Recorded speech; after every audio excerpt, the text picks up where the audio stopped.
Tell me about the Muslim man that was in your ambulance. That was an amazing encounter that God completely set up.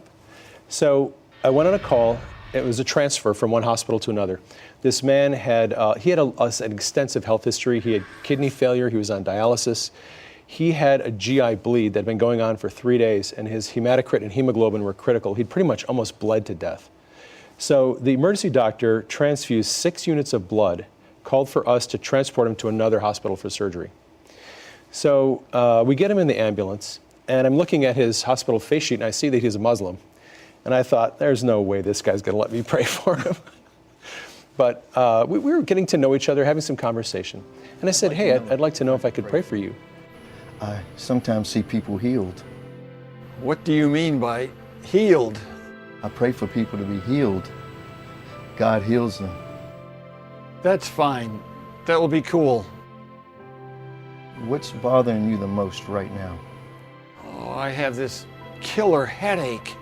And I just prayed for him. I said, I command this headache to come out in Jesus' name. And I asked him how the pain was. He said, it's about a 7. I said, I'm going to pray again. I prayed again. After the second time, it was about a 5.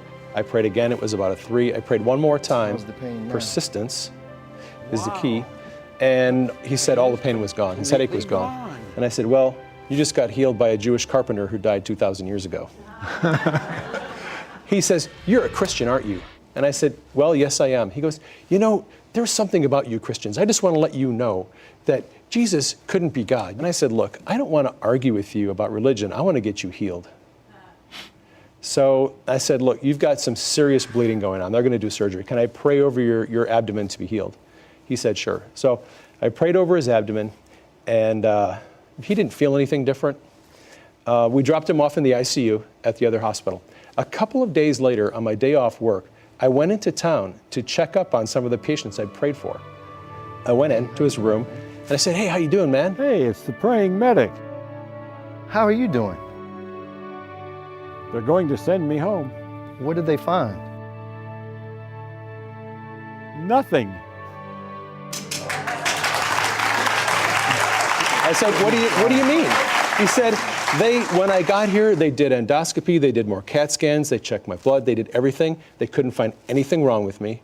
As far as my internal bleeding goes, they didn't do surgery. They made me stay a couple of days to make sure there was nothing wrong with me, but they're sending me home because I'm completely healed. And I said, you know what? You need new kidneys. So let me pray for your kidneys, because he was in kidney failure. He was on dialysis. So I prayed for his kidneys. That was probably the most amazing miracle that I've seen in the ambulance.